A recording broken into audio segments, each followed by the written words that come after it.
안녕하세요. 칠스토TV의 김준수 변호사입니다. 오늘은 D램에서도 3D가 중요하다라는 주제로 한번 이야기를 해보겠습니다. 그래서 3D D램이랑 4F 스퀘어라는 개념의 D램이 앞으로 차세대 D램이 될 거다 이런 얘기를 하려고 이런 영상 한번 찍게 되었습니다. 그래서 D램의 선폭이 10나노미터 이하로 줄어들면서 물리적인 한계의 직면에 있다라는 이야기가 있습니다. 그래서 지금 가장 선단에 있는 게 이제 11나노, 12나노 이 정도인데 앞으로 이걸 계속 줄여나가는 거가 이제 한계가 있다 이런 얘기인 거죠. 그래서 기존의 D램 개발은 회로 선폭을 줄여서 트랜지스터 집적도를 높이는 방향으로 진행됐지만 이제 선폭을 줄이는 데는 물리적 한계가 있다라는 이야기가 있습니다.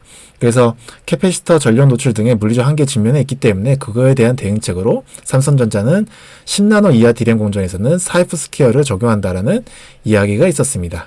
그래서 기존의 D램이 선폭이 계속적으로 이렇게 줄어들어 왔죠. 그래가지고 요즘에 일시 공정이라고 해가지고 삼성전자가 HBM4 다이로 일시 공정을 만든 다이를 쓴다 이런 얘기가 있는데 이 일시가 바로 11나노에서 12나노 정도의 그 공정인 거고, 그래서 이것보다 더 들어가면은 1D, 1E까지 나올 수도 있다고 하고요. 그 다음에 10나노 밑으로 들어가면 이제 0X 이렇게 들어갈 텐데, 여튼 간에 지금 이렇게 선폭에 있어서 한계가 드러난 시점이다 라는 거를 우리가 알 수가 있는 대목이고요. 그래서 4F 스퀘어라는 개념이 등장을 했습니다. 그래서 기존에는 6F 스퀘어였는데 4F 스퀘어로 선폭을 줄이는 거를 이제 그런 개념이라 얘기하고 있는 거고, 이 개념 밑에서 자세히 한번 설명드리겠습니다.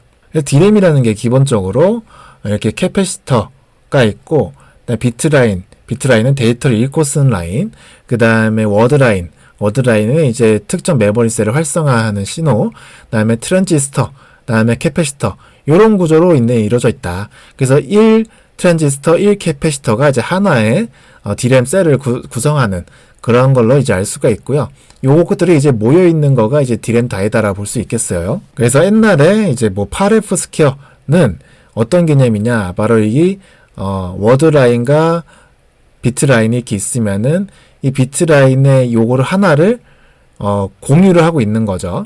그래서 여기 비트라인이 이렇게 있으면은 여기에 트랜지스터랑 캐패시터가 이렇게 달려있다 하나씩. 그래서 아까는 이렇게 하나의 셀이 요거였는데 이 비트라인 하나의 셀이 두 개가 이게 공유가 되는 개념을 이제 이렇게 얘기를 하고 있는 거고, 이런 식으로 해서 D램의 구조를 짠다라는 거예요. 근데 여기 보시면은 하나의 캐패시터랑 하나의 트랜지스터가 있는 그 너비가 바로 8F 스퀘어다. 여기 2F 곱하기 4F 하면은 8이죠. 8F 스퀘어가 되는 거가 이제 그런 거고, 그러면 이것보다 선폭을 더 줄인 거가 6F 스퀘어인데, 6F 스퀘어는 이걸 약간 비스듬하게 하는 단계. 그래서 여기는 3F, 여기는 2F. 그래서 곱하면 6F 스퀘어다 라고 하는 거. 현재 공정은 다 이 6F 스퀘어를 쓴다고 합니다.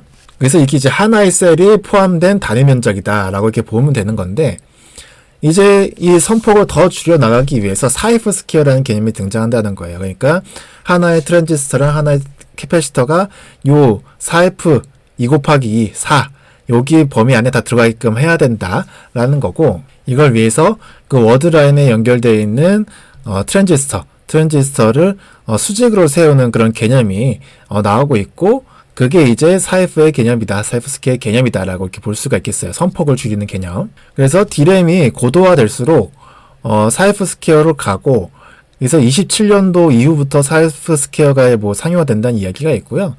그 다음에 32년도부터는 3D D램 이 상용화된다는 얘기가 있어요. 이것도 뒤에 가서 얘기해 드릴 텐데, 여튼 간에 이 차세대 이 메모리 쪽에서는 하이브리드 본딩이 적용되어야지만 이걸 만들 수 있다는 게 언급이 되어 있죠. 그래서 여기 CMOS랑 어레이를 위아래로 만들어서 하이브리드 본딩으로 붙이는 개념이 이제 기본적으로 다 채용이 될 거다. 앞으로 개발되는 그 차세대 D램에서는. 그래서 하이브리드 본딩이 되게 핵심적인 기술인 거를 기술 방향에 있어서도 알 수가 있고요. 그래서 핵심을 요약해 보자면은 4F 스퀘어는 D램 셀 1 트랜지스터 1 캐패시터가 2D 평면에서 차지하는 면적이 4이다 라는 의미를 갖고 있는 거고, 그 다음에 여기서 VCT라는 개념이 또 등장하는데, 트랜지스터 채널을 수직으로 올린 거를 이제 VCT라는 개념이라 한다는 거예요. 그래서 이 아무래도 2 곱하기 2, 4 안에 이 트랜지스터랑 캐패시터가 다 함께 들어가 있어야 되기 때문에 트랜지스터를 수직으로 올리는 방향으로 이렇게 진화를 해야지만 이게 가능하다라는 거고, 이게 바로 VCT다라는 거를 이제 알 수가 있겠고요. 그래서 수직으로 올리는 VCT, 그게 트랜지스터를 수직으로 올리는 VCT 개념이 채용되어야지만 사이프 스퀘어가 안정적으로 만들어질 수 있다, 구조적으로. 그런 취지의 의미라고 생각하시면 되겠습니다. 그래서 8F, 6F, 4F로 갈수록 이 차지하는 셀의 면적이 점차 작아짐으로써 선폭이 굉장히 작아진다라는 그런 개념이라고 볼 수가 있겠고요.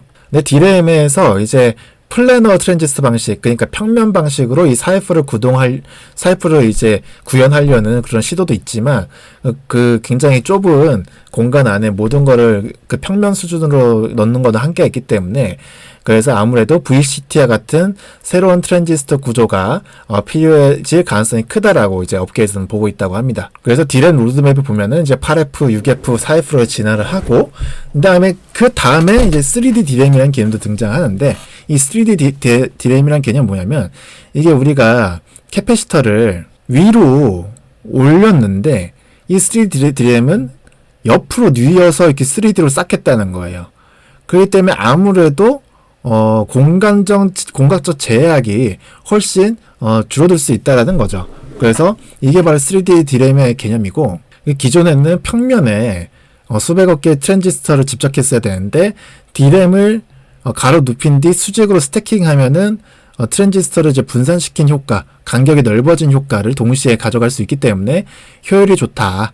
그래서 여기 보시면 캐패시터가 옆으로 뉘어서 위로 쌓여가는 게 볼 수가 있죠. 그래서 그런 식의 개념이 3D D램이다라는 거고, 이거는 아까 그 로드맵상으로 보면은, 이게 ASML 로드맵상을 보면은 32년도 이후에는 3D D램이 나올 거다라고 이렇게 보고 있다고 합니다. 그래서 선폭이 계속 작아질수록, 그래서 10나노 이하로 들어갈수록 이제 4F 스퀘어가 나올 거고, 더 작아질수록 이제 3D D램이 나온다는 이런 식의 로드맵이 이제 뭐 테레 쪽에서 나온 것도 있고요. 여튼 간에 로드맵상으로는 4F 스퀘어가 먼저 등장한 다음에 3D D램이 나온 것처럼 되어 있긴 하는데, 이 두 개가 굳이 뭐 그 연속적으로 이어진 기술이 아니라 따로따로 개발이 되고 있는 기술이다 보니까 뭐 향후에 뭐 어떻게 될지도 모르죠. 그리고 지금 나오고 있는 이야기가 이 4F 스퀘어나 3D D램이나 공정을, 지금 반도체 공정을 완전히 뒤바꿔야 되기 때문에 이거를 상용화하려면, 양산하려면 굉장히 많은 돈이 든다고 합니다. 그래서 그 완성 그 반도체 업체에서 1D 뿐만 아니라 이걸 더 미세한 1E, 1 뭐 이렇게 더 미세한 거를 더더욱 많이 쓰려고, 6F 스퀘어를 더 미세화하려고 하는 그런 움직임도 있다고 합니다. 그래서 이게 뭐 언제 상용화가 돼서 언제 양산이 되느냐, 이거는 정확하게 알 수 있는 건 아니겠죠. 여튼 간에 앞으로 방향성은 근데 더 D램이 미세화가 되어야 되기 때문에 그런 방향성은 이런 게 있다라는 거를 이제 알 수가 있다라는 겁니다.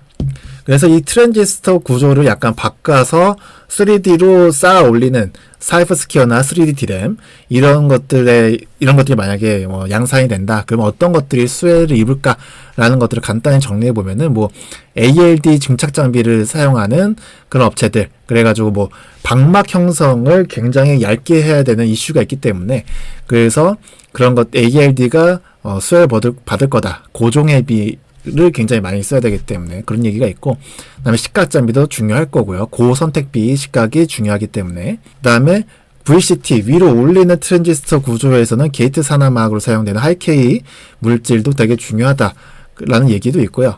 그리고 여기 보면은 뭐 실리콘 게르마늄 이 물질이 이제 에피텍시 공정에 의해서 수요가 증가할 수 있다, 뭐 이런 얘기가 있는데, 이게 이제 웨이퍼 위에다가 에피텍시 공정을 해가지고 실리콘 게르마늄을 쌓아 올리는 그런 웨이퍼를 사용하겠다는 얘기인 거죠.